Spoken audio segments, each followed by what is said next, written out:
BJP Chandrababu కలిసి గోదావరి నీళ్లకు ఆంధ్రాకు తరలించాలని చూస్తున్నారని మండిపడ్డారు మాజీ ఎమ్మెల్యే క్రాంతి కిరణ్. తెలంగాణ సమాజం దీన్ని అడ్డుకోవాలన్నారు. కేవలం కమిషన్ల కోసమే మూసి ప్రాజెక్టుని రేవంత్ సర్కారు తెరమీదికి తీసుకొచ్చిందని ఫైర్ అయ్యారు ఆయన.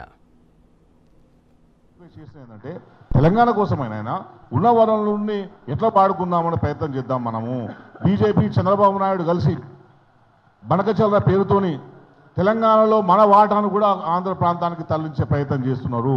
మిగులు జిల్లాలు కావచ్చు, ఇంకో జిల్లాలు కావచ్చు, కానీ మన వాటాను మనం ఎందుకు వాడుకోలేకపోతున్నాం? మన వాటా ఎంత ఉన్నది? ఎందుకు ఇప్పటిదాకా ఒక స్టెప్ 2 సంవత్సరాల కాలమైంది కదా, మన గోదావరి జిల్లాలో మన వాటాను వాడుకోవడానికి ఎందుకు ప్రయత్నాలు జరగలేవు? ఇప్పుడు తుమ్మిడెట్టు ప్రణాళిక తీసుకొస్తాం. తుమ్మిడెట్టు జరగదు అని చెప్పి కేంద్ర రిజర్వ్ టైగర్ ప్రాజెక్ట్ అదే చెప్పి చాలామంది చెప్తున్నారు కదా, రిపోర్ట్ చెప్తున్నాయి. అక్కడ ముంపు ఉన్నదని చెప్పి ప్రజలు కట్టడానికి వ్యతిరేకం చేస్తున్నారు. కొన్ని వందల గ్రామాల ప్రజలు దాన్ని వ్యతిరేకం చేస్తున్నారు. ఇదంతా మీకు కనబడకుండా తుమ్మిడెట్టును మళ్ళీ ఎట్లా ముందుకు తీసుకొస్తారు? మళ్ళీ తెలంగాణ ప్రజల్ని మోసం చేయడమే కదా.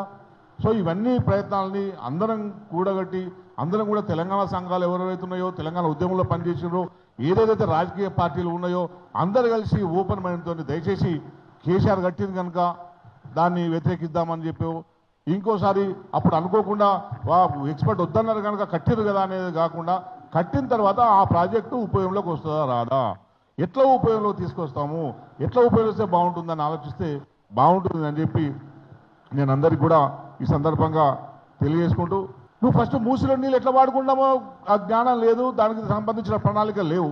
కానీ నువ్వు మళ్ళీ మల్లన్న సాగర్ నుంచి మూసిని పునరుజ్జీవనం చేయడానికి నీళ్లు తీసుకొస్తారంట. అంటే మరి ఇదంతా ఎవరు ప్రజాధనము? ఇది వృధా ప్రయాస కాదా?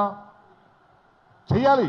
కానీ నువ్వు ఫస్ట్ ఏంటంటే మూసి నీళ్లను మూసి నుంచి కృష్ణాలో కలుస్తున్న నీళ్లను మనం ఎంతవరకు వినియోగం చేసామో అది ఫస్ట్ మీరు చెప్పండి, ఈ ప్రజలకు చెప్పండి.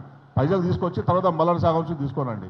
ఇటువంటి ఒక అనవసరమైన ప్రాజెక్టులు తీసుకొచ్చి కమిషన్ల కోసము ప్రజలను ఎత్తిన భారాన్ని మోపుతుంది తప్పించి కాంగ్రెస్ పార్టీ ఇంకోటి కాదు అని చెప్పి నేను ఈ సందర్భంగా తెలియజేసుకుంటూ